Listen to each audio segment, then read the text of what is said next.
Hi, everybody. My name is Jeff Saltzman from Org Vitality, and I'd like to welcome you to our webinar. This is one part of a three-part webinar series.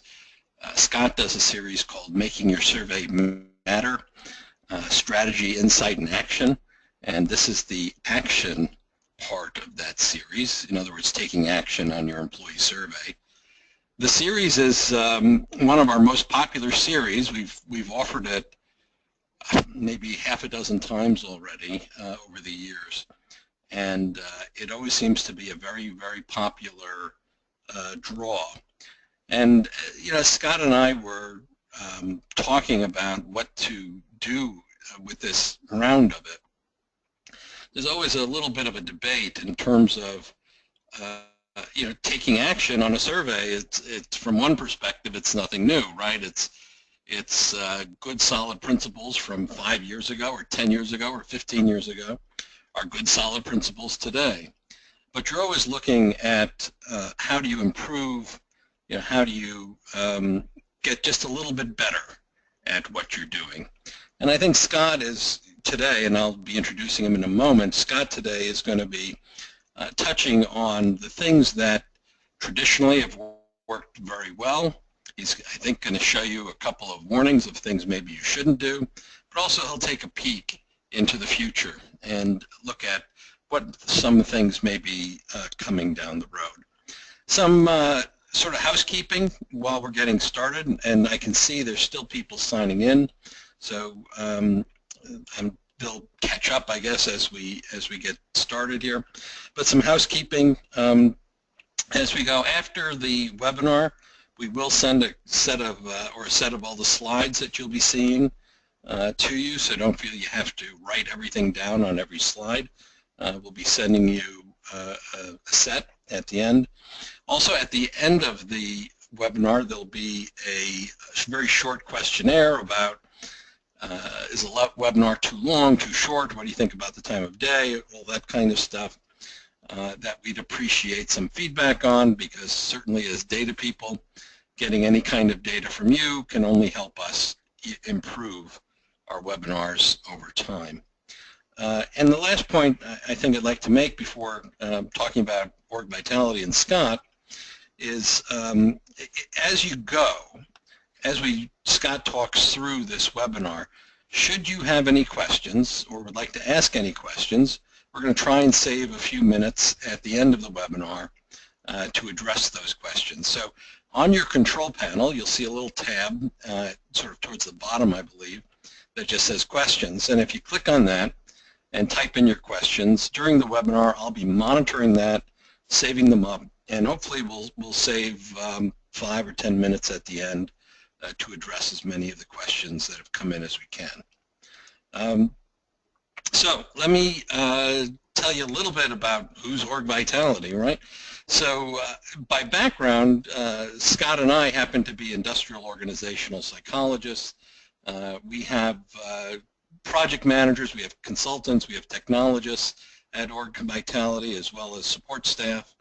And we've, over the years, our consultants and technologists have worked for about 40% of the Fortune 100, setting up employee survey systems or administration systems, about 87 of the Fortune 500, 11 Best Place to Work winners. We're also extremely proud of our work with various nonprofits, things like the Wildlife Conservation Society, Call to Recycle, and a number of other nonprofits that we support that we're just very pleased that we can be of assistance in that space as well. Save the Children, Head Start, things like that. Org Vitality also is the research partner of 2 consortia that are out there. One is called Mayflower, which consists of about 45, 50 companies, tending to be over, I believe, about 10,000 in employee size, and they have to do surveys annually. And we're the collector of all their normative data, as well as research partner when specific topics come up. And we do the same kind of thing for ITSG, which is the International Technology Survey Group, which is, again, about 30 companies in the technology space who share data, and we support them from a normative standpoint as well as being the research partner. The 60s last year were conducted in over 100 countries and in over 30 languages. So that's just a short little piece on us. Now, who's your presenter today? Let me introduce Dr. Scott Brooks. Scott is a partner in Org Vitality. He's one of the founders of the firm, and I like to think of Scott as a close friend. I hope it's mutual, but you never know. Scott is Vice President of Employee Surveys and Organizational Research at Org Vitality. With over 25 years of experience in the industry, he consults with organizations and individuals to drive strategic change based on surveys, HR metrics, and research that illuminates the connections between leadership, operations, customer loyalty, and business results. Scott's worked in virtually every industry that there is, including public sector, retail, finance, high-tech, healthcare, nonprofit, and other service industries. And he's co-author of a book, Balancing Short-Term Profits with Long-Term Success. Scott and I actually wrote this book over about a 2-year period, and it was finally published in June of last year. Available on Amazon if anybody should want a copy. He's authored numerous presentations and publications based on strategic human resources, research linking HR metrics to business performance, surveys, and other job attitude and measurement topics. Scott's nationally recognized for his work, and he's always invited to speak at various conferences and meetings. Scott holds a PhD in Industrial Organizational Psychology from Ohio State and a bachelor's from Cornell University. So without further ado, let me turn this presentation over to Scott. Take it away, Scott. Thanks, Jeff. It's a great introduction, and appreciate the comments. So, let me dive in by, acknowledging something that I think that we all feel, that there's a lot of technology out there. Some of it sort of been around for a while, and it creates all kinds of fun opportunities. And but also these opportunities and this technology can be a little confusing in terms of like, well, geez, what is an employee survey? What are we trying to accomplish? And so in teeing up this topic of action, I want to step back for a second and say the fundamental question, what is an employee survey? So I got to start with some homework for all of you. Do this now. Pull out a piece of paper, write down what is an employee survey? Or, think about this question clearly in your mind and come up with an answer. I promise I won't collect answers, but think about it. Now, as you do that, let me say there's a catch. Don't use the word employee and don't use the word survey or any synonyms. What is this effort that we're trying to do? All right? People have something in mind? All right, let me assume yes. So we came up with, basically 2/3 of folks tend to say something like this. Collect data, measure key issues, analyze for insights, share results. That's certainly not wrong, right? There's absolutely nothing wrong with this answer. That's what a survey is. Most of the effort is typically here. But in teeing up this conversation, I find that a different perspective can be almost more useful. And so let me set that up with another question. Some of you may have seen this, but what does this list below describe? You're instilling a strong initial commitment to make a change, focusing on realistic goals with measurable results, writing a specific action plan, making the goals public, have coping strategies, using social support. You get started immediately, and when you find and enjoy success, you reward and recognize and encourage it. So what is this all about? Well, let me give you a hint. It's not organizational change that generated this list. Let me give you another hint. All right, that might do it. And in fact, the answer is this is advice from the science of keeping New Year's resolutions. And just some quick background on this, about half of adults in the United States make a New Year's resolution every year. And it is known that resolvers are about 10 times more likely to succeed than people trying to make comparable changes at other points in the year. And so, you know, part of this is that the social rhythm is good, but part of this is it's all about change, and it looks so much like employee surveys that it helps set up an answer to that question about what is an employee survey. So consider this as one definition that we'll be using for today. It's like, well, yes, there is fact-finding and analysis and reporting and so forth. Ultimately, the goal is to do something different. And a survey is an opportunity to focus an organization on a topic. You know, picture all 1,000 people in your organization zeroed in on fixing and acting on something. This sets up structured conversations about meaningful issues, and in fact, in this way, it's kind of like New Year's resolutions for self-improvement. And the big purpose of all of this effort is change. And so this leads to a broader perspective of employee opinion surveys that we like to use. And if you think about the circles on the right side, you know, the first step is strategy. You know, define a meaningful target and what you really want to try to fix. Number two, learn something about it. Number three, do something different that impacts that meaningful target you're trying to exist. So in this way, the work does not all reside in the green circle. And this presentation focuses on action. Other parts of the series that Jeff mentioned deal with strategy and insight, which are two obviously important parts of the puzzle, but we're dealing with action here. So I like to sprinkle through here various information and advice from survey and research over the years. So the first one would be Ralph Waldo Emerson, who said, "Enthusiasm is the mother of effort, and without it nothing great was ever accomplished." Absolutely true. I will continue on to say that this is great, but it's insufficient. We can't just try our best. We can't just say, let's just do something important and everybody try to improve. And that might have some action that happens out of an employee survey, but it's, again, would sub-optimize. So let's start with a couple of questions. And how do we create a plan that helps channel that enthusiasm into something that really makes a difference?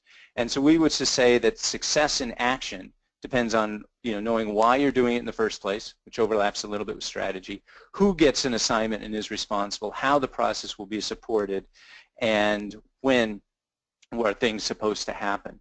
And so we're going to be focusing the rest of this session on the why, who, how, and when. And these become the elements of your change management plan, right? So let's dive in. Now, we know that organizational change is complicated. You need to rally people to your cause and deliver an assignment.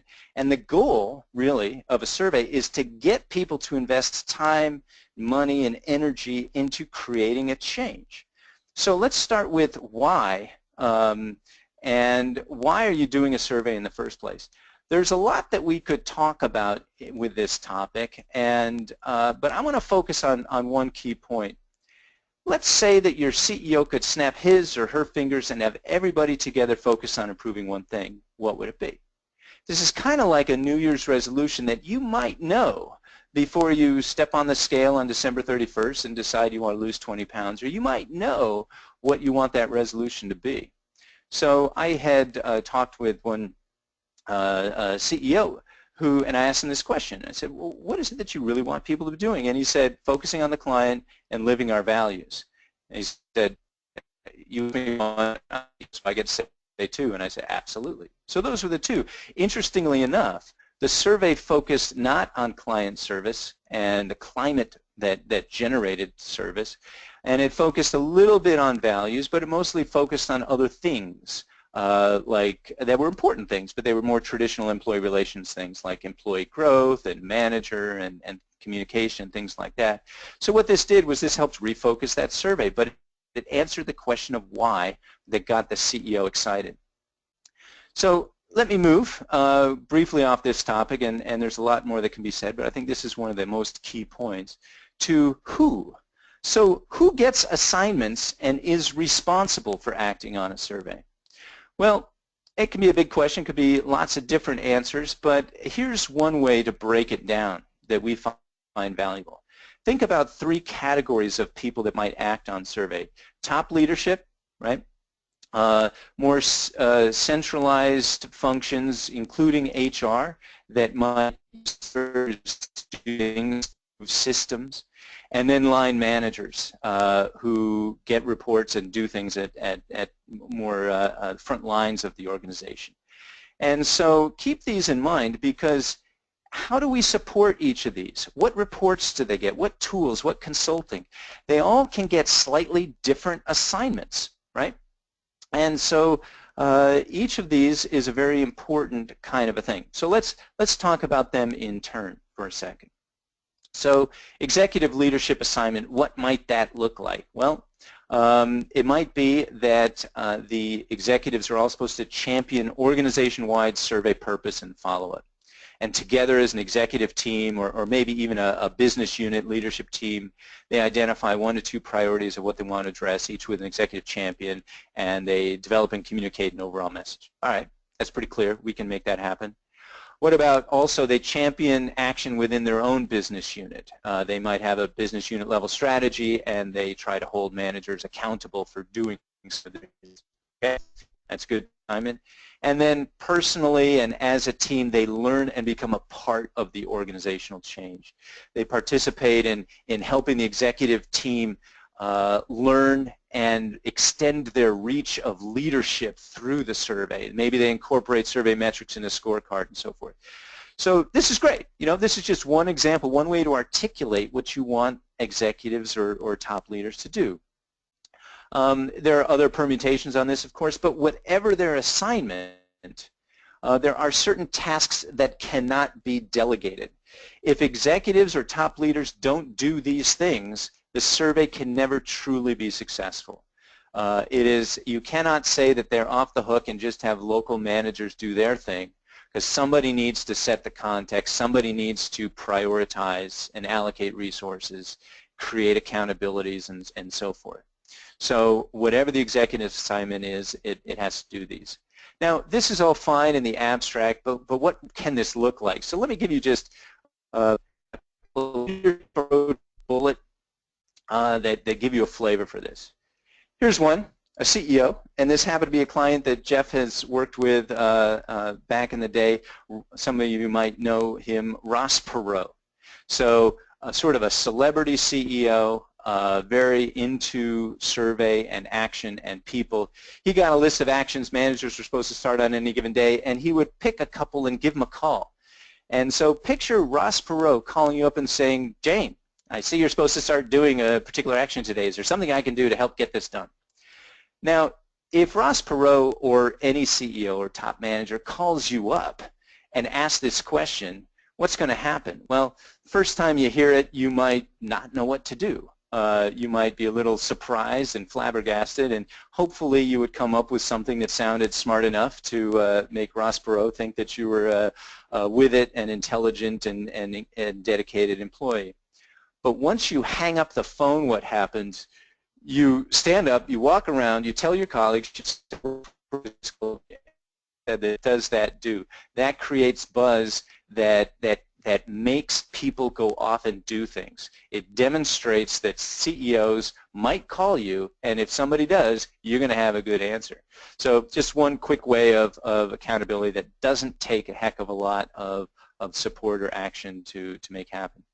Here's another one, right after an executive presentation. Easy to say. 90 days from now, I expect each of you, my direct reports, to formally present priority areas in your business units and actions to date. Easy thing to say, people come back, and now there's some accountability. Here's another one that might require a little bit more planning and effort, but one organization had something they called a Blitz Day, where they sent leaders to meet. What they insist to this day is every single employee who came to work, they handed out a piece of candy and a card that read, think of one idea to improve service and discuss with your work group. Service happened to be one of the areas of focus in this organization. They didn't collect the ideas, they didn't demand anything, they just created buzz and created licensed people to go talk within their work groups about how to improve service. It gets things done. So anyway, really fast, but these are just a few examples of how leaders can stir up action and how you can help define an assignment that can be creative, it can be audacious, it can be interesting and create buzz and stories throughout the organization.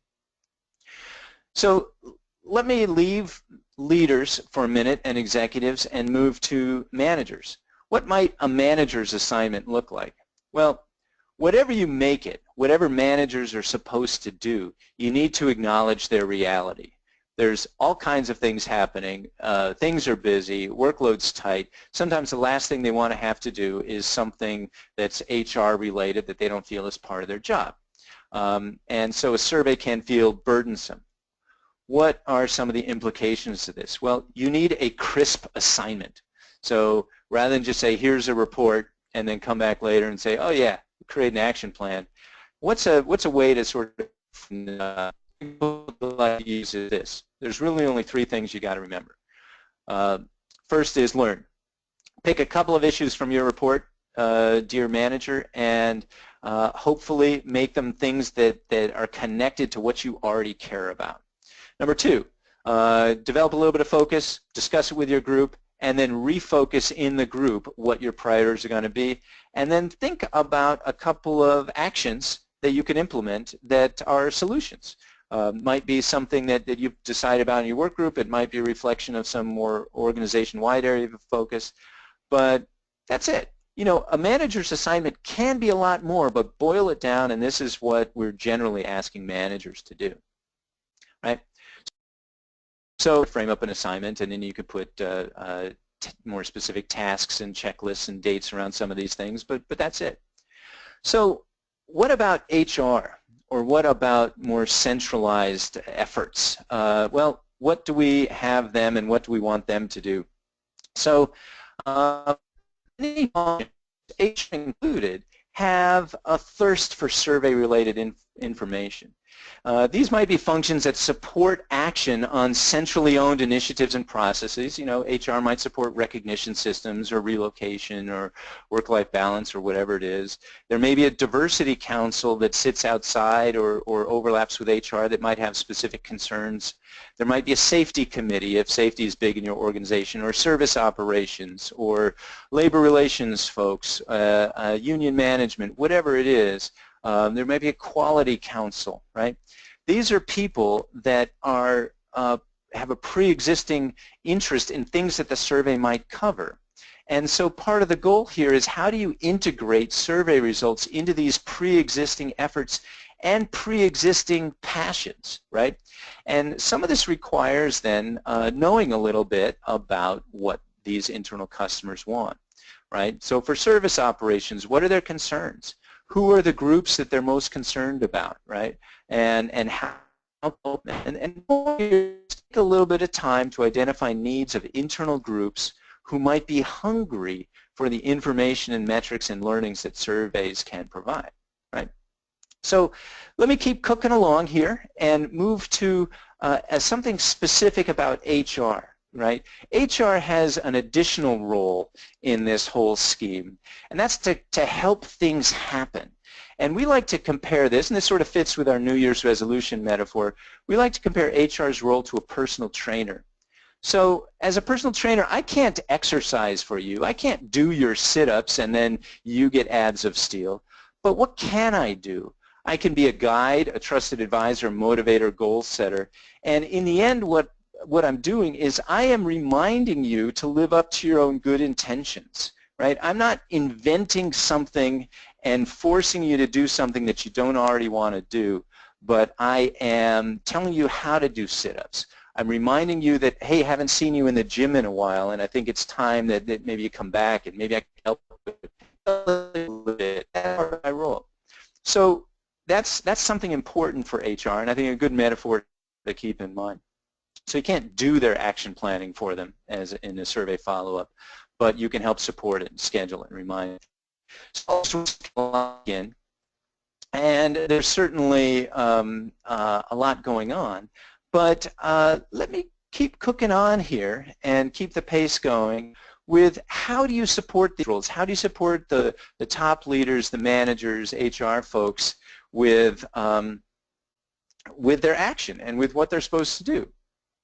And again, we like to break things down a little bit. And we like to say that supporting assignments can come in 4 categories. 1, motivation. How do you inspire people to want to change, right? How do you prioritize? How do you help them focus on what they really should be changing and what fits with their pre-existing interests and passions? How do you then guide them to change? You know, what are the steps along the way, along that path towards that priority? And then finally, how do you help them track and provide a measure of change? And all of these things together really support the organization's discipline of listening and responding to it. I mean, one thing that it does, it helps create the evidence-based discipline of listening and responding to yourselves and employees. So what are some examples of how to do this, and how do you mix this in with all of the different who's that get assignments?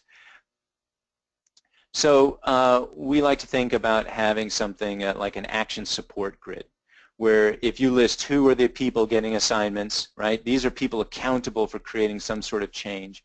And then how do you support them in this process with motivation, guidance, and tracking? You can think through these different cells and write a few things in.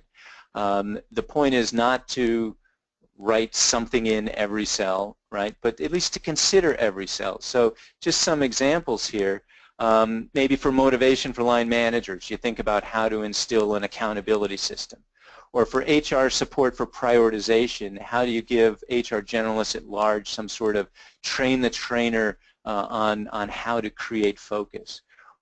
Executive guidance, assigned HR coach or business partner that is the personal trainer for them that helps keep them aligned and on track and reminds them of what they should be doing. Or for centralized groups, how do you help use the survey to do program evaluation on some of the things they're doing? So these specific examples aren't what's important, but thinking through for where are you more at risk, right? Where can you add support to the process? That's the important part. So don't get hung up on all the words that are on this page. Just think about how do you support these different groups, because they will be acting in different ways, and so their motivations, prioritization, guidance, and tracking will be different, right? So I think this is part of it. Let me have a quick side note on driving change. You mentioned accountability, and I also want to bring up something new from a lot of behavioral economics on nudging. 3 quick points on what's really a big and important topic. How do you create accountability? Well, 3 steps. First, you need clear goals, right? A crisp assignment. What are people supposed to do that's acknowledged and embraced? Second, you need some measurement and tracking, right? Some sort of relevant follow-up that's known and visible that keeps people on track, that sort of says, yeah, what your actions are, how you follow up is being measured and tracked, and there are some perceived consequences to that, right? Either just sort of the intrinsic value of being a good manager, something maybe that's visible, or maybe some rewards. So there's a lot that can be drilled into for each of these on how that happens, but when you think about accountability, you need these 3 pieces. Now, this is great if everybody is perfectly logical, perfectly rational, and in an orderly world. That doesn't always happen. The first idea of nudging comes in, that a bunch of you might have heard of. Comes out of behavioral economics and acknowledging that people are not fully rational. So, you know, consider the picture here on the left first of all. That's what a nudge is. It's simple, it's self-powering, it's not mandated, and it's grounded in science that helps people live up to their own good intentions, right? Again, we're assuming that people generally want to follow up on survey results. They want to be good managers and listen and respond to their people. So if that's a nudge, let me give you another quick example. this is about getting a commitment, asking and how they, when and how they plan to do it. So, quick example from research: there's a nudge study to promote getting a tetanus shot among college students. And so, if I just invite you in, give you a little lecture on what tetanus is and how often you need to get a shot and so forth, and say that shots are, by the way, free at the campus health center, 3% of people get it. Let's say that I don't do anything magical, but I give you that same lecture, plus a campus map with the health center circled. I have you look at your schedule, say, when are you going to go get a shot? Look at where you're going to be, look at where the health center is, and decide what route you're going to plan. And in fact, let's draw it on the campus map. What happens, right? We didn't do anything magical. We didn't have any super business case or anything like that. But what happens is that 3% goes up to 28. Now, 28%, okay, that's still a little less than a third of everybody gets a tetanus shot, but that's 9 times more action than you got if you didn't just hand out a little piece of paper that had the campus map and ask them a couple of questions. So by the way, just as a warning, at the end of this, I'm going to ask you all to pull out a piece of paper and think about a couple of implications of this webinar and write them down and put a time in your calendar to think about it a little bit more. So that's one way to take this study and put it into practice. So some research on how to influence residential energy use. You might have heard of this kind of thing. There's a door hanger with various messages, and people did research. One message was, you will lower your own costs if you lower your energy use. Second is, your neighbors have already taken steps to save energy. Another is, it's good for the planet and our children. Another is, hey, it's saving resources and efficiency is important. So you can think about this, and a big question is, what is most impactful? Well, if you were to ask people, you say, which one do you think is most impactful? The least rated was that neighbors have already taken steps to save energy. And other people think that these other things are most important. That's what people think when you poll them is important. But when you actually look at energy use, what is most important is the neighbors have already taken steps to save energy. So the idea here is that we are not acting what change behavior, because we got it completely wrong. All of us, when they do this kind of research, we think that social norms aren't that influential, but in fact they are. And we think that logical stories and influences about costs and resources will do it, but that's not really what's true. So this is all about changing habits here, right? And so just wanted to say that a little bit about nudges, and go to another survey expert here, Julia Child, who said, look, you don't have to cook fancy or complicated masterpieces, just fresh fruit from fresh ingredients is what we need to do.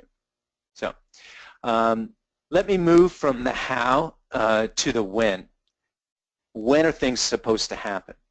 Now this is hard to figure out, right? It's hard to know when things are supposed to happen if we don't really know what our results are yet, especially before the survey's been fielded, but we can start to set in place some plans and some schedules.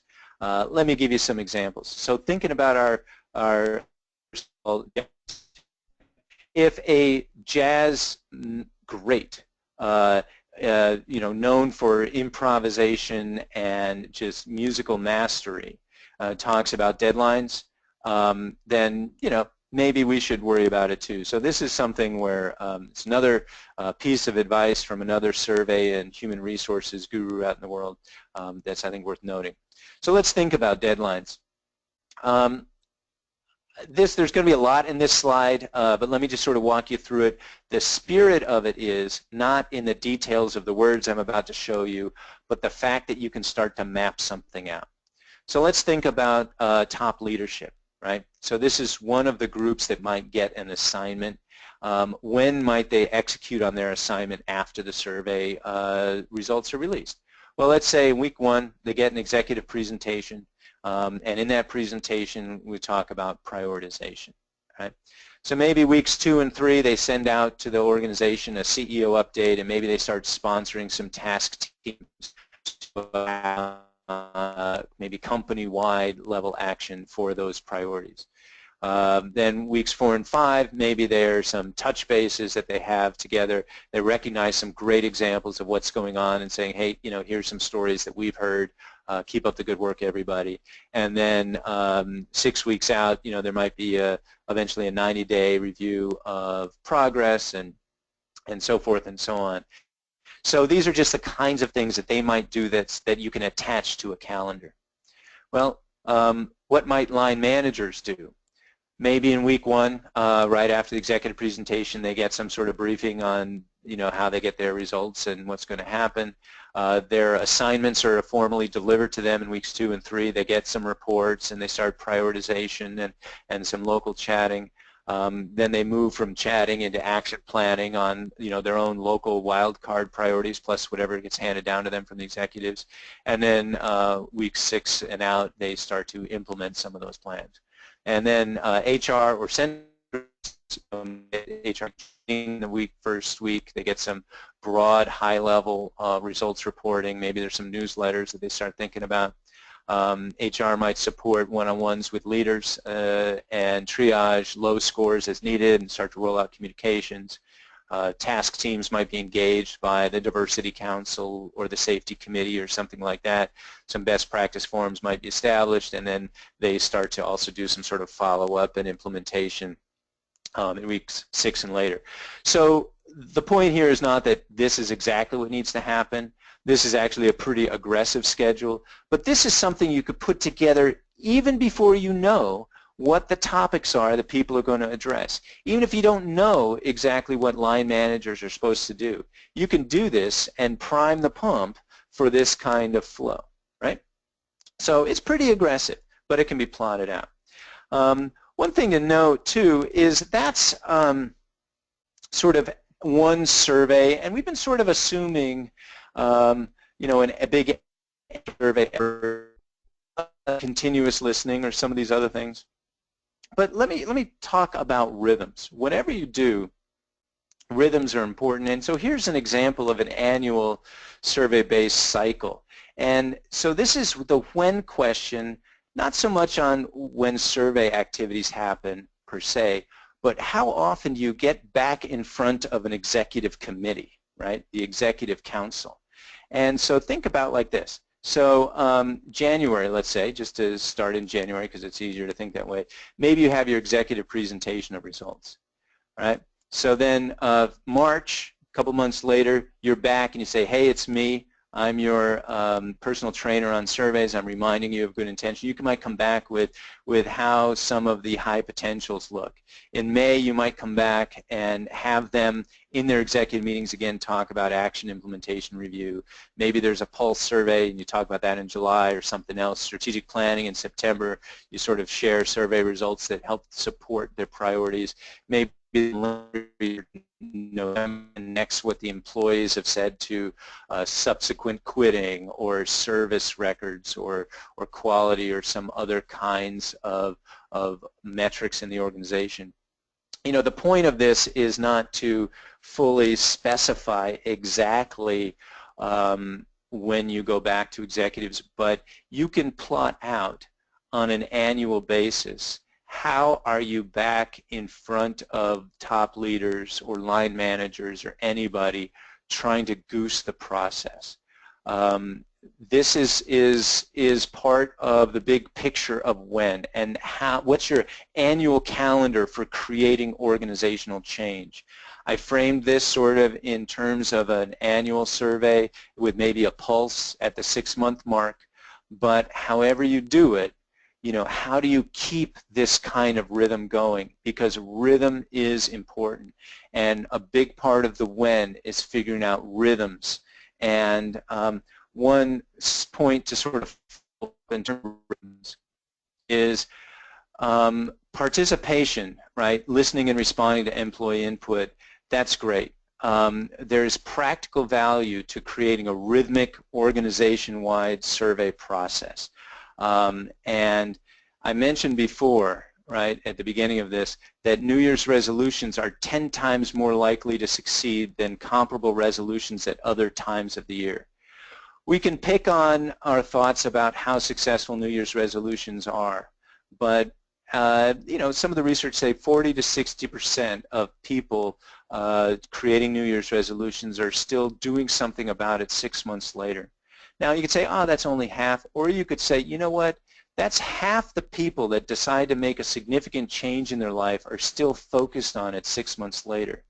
Now, if New Year's resolution has 10 times the potency of resolutions at other times of the year, what's the lesson for surveys? It's like rhythms matter, cycles matter.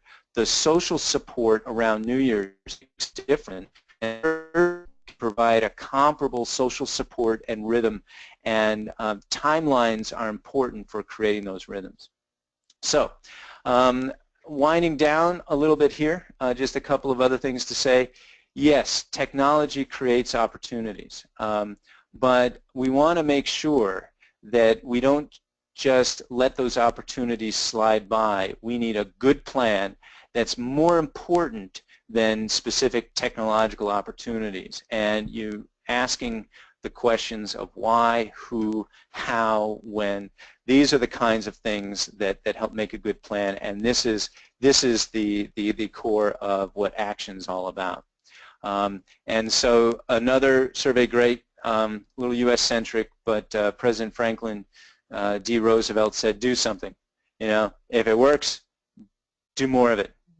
If it doesn't, do something else. So, you know, do this with surveys and action planning and encourage just some sort of action. And in fact, this results, discussing and acting on surveys matters. So this is one case study from an organization, but while the numbers are different in different case studies, the message is always the same. If we have overall scores on topics like change management and leadership and manager and development that look like this, right? They might look like what you see in your organization. What happens if you say, all right, what about the groups where they discussed the survey? All right, the scores are higher. And when we look at survey scores, we like to say, you know, 5 points is a meaningful difference. And so these are meaningful differences. We don't know what you discussed. We just know that there was a discussion about survey results. You may have talked about employee development. You may have talked about change management. We don't know.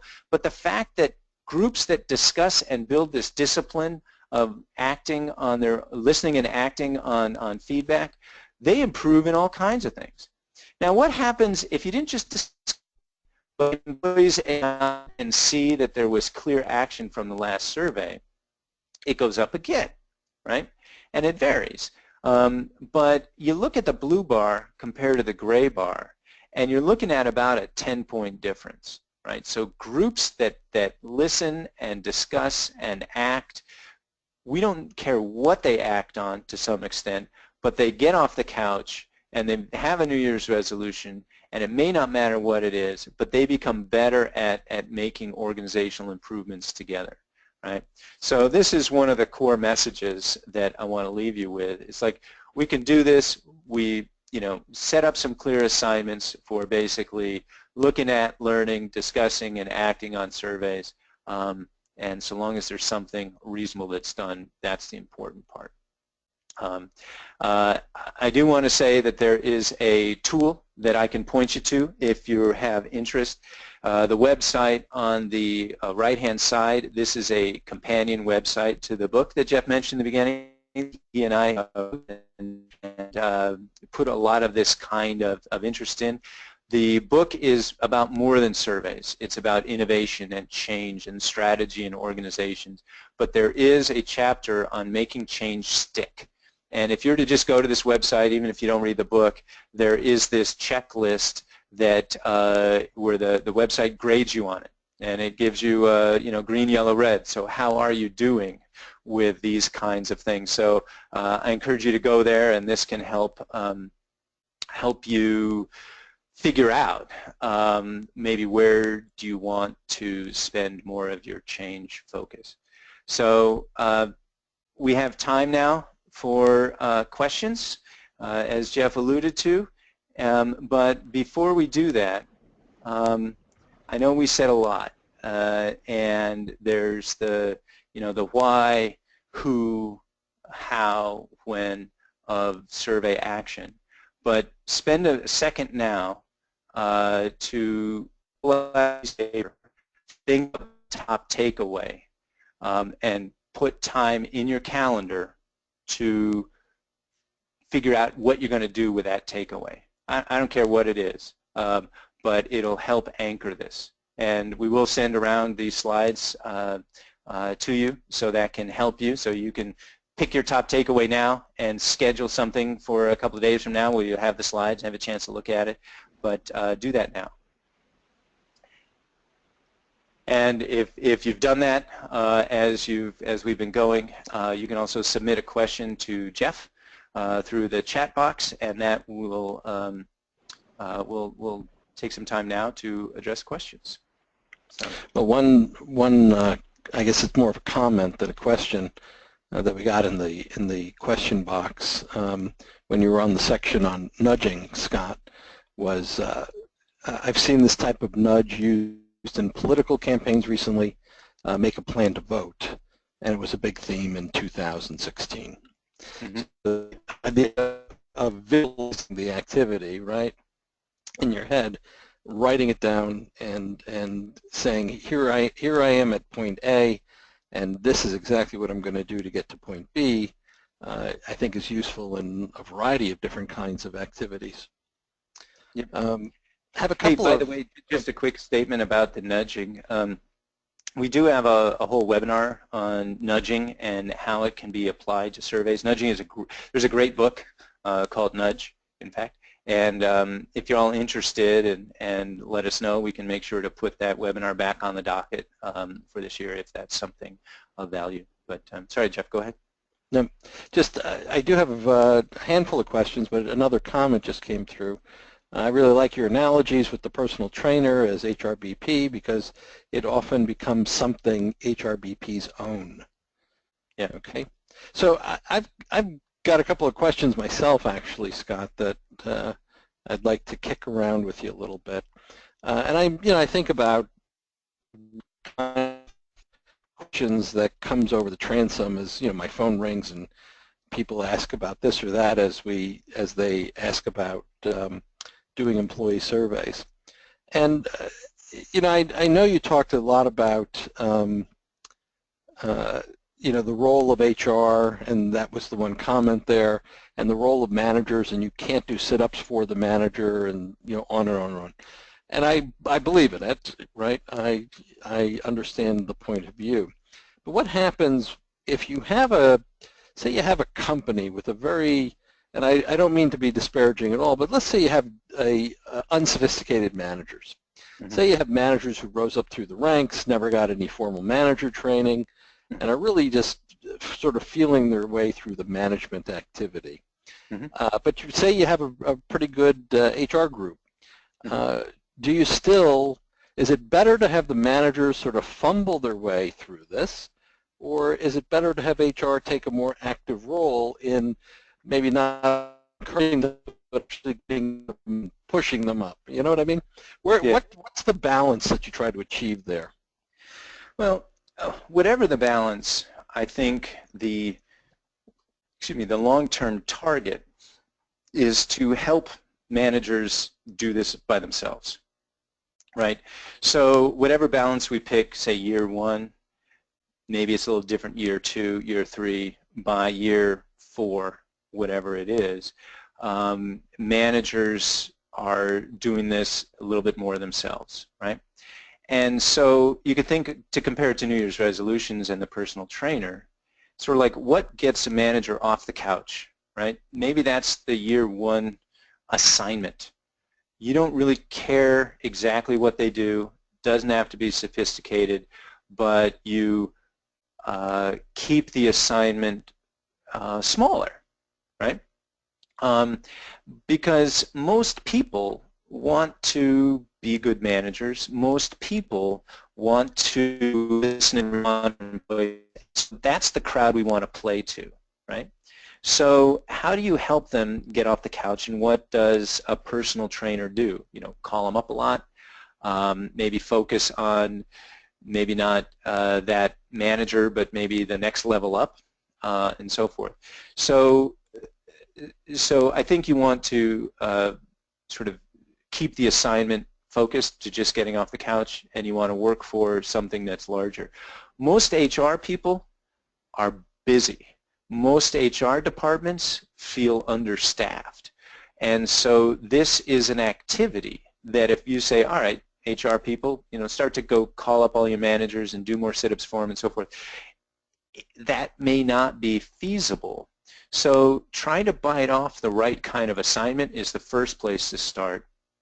And then if HR takes a stronger role, it might be on the sort of more centralized efforts and improvements. So it's like, what does it take to do a education system, or have more centralized career programs, or do training for managers to help them do more evidence-based management kinds of efforts, which a survey is a subset of. So there will be managers on the low end where HR needs to spend a little bit more time in triage and helping impactful but horrible managers not completely fumble through this process. But, make the assignment crisper and smaller, but have managers do something and work towards a multi-year plan where managers are doing their own sit-ups without being told. But also it sounds like what you're saying is you'd rather have a manager own their data and maybe do a B or a B+ job, as opposed to having them divorced from their data and having HR come in and do an A job in terms of feedback and action planning. Absolutely. Absolutely. Because they will learn and scale. People can't sustain that kind of A+ job for every manager. Okay. We've got another question just popped in here. Scott mentioned reviewing what has been done well from action planning, action taking, almost so as to nudge further activity in others. Are there any suggestions on how to find out where those good actions are being taken? Our organization is really big. Should we ask our HRBPs to help us identify who is doing action taking well? So the question is, how do you track the best actions, I guess, or which managers are really shining on action planning? In fact, one thing we've talked about over the years is something like mentor matching, right, where how do you match two managers with the same problem, maybe one doing it really well versus someone who's struggling to solve that issue. What are your thoughts on that, Scott? Yeah, that's a great question. To some extent, with the assignment that you give managers, you can require that some in and oftentimes, and it's something that we do and have, is we have an action tool where managers can log what they're doing, and that provides a sort of centralized repository of what's happening.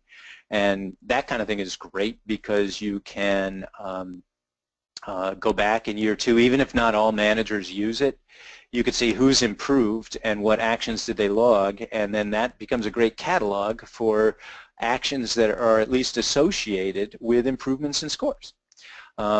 So that's the technological solution, which is great.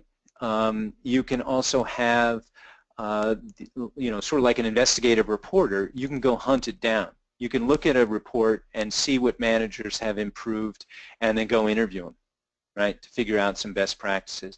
That's rather than waiting for actions to sort of bubble up to you, that's where you can go hunt them down.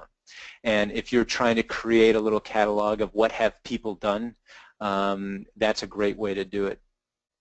You can also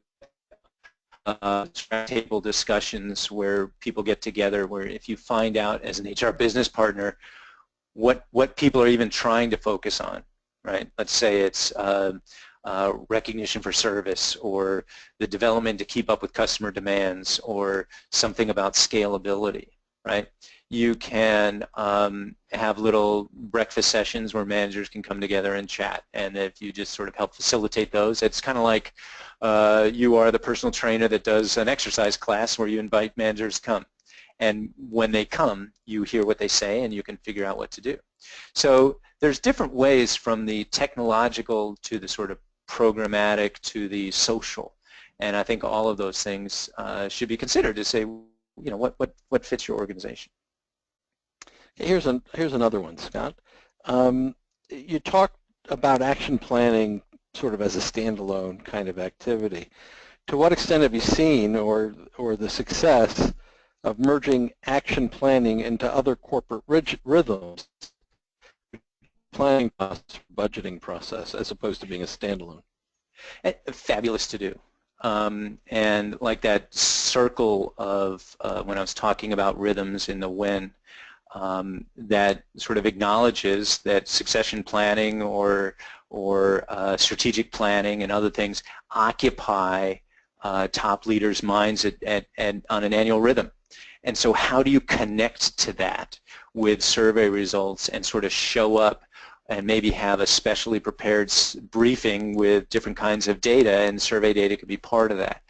But that's like one way to integrate survey data into the fabric of what's going on already. And you can also think about, you know, your safety committee or your diversity council or your organizational university, you know, for training. You know, whatever the group is, may have rhythms of when they try to refresh or update or address things. And if you could create information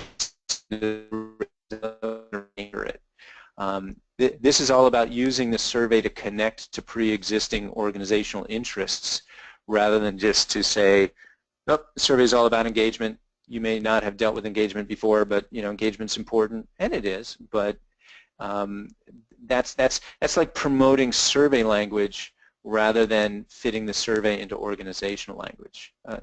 Both can happen, but I think we like to focus first on fitting the survey into organizational language and interests and rhythms. Yeah, I think we have time for one last question, but before we get to it, Scott, can you advance just one slide?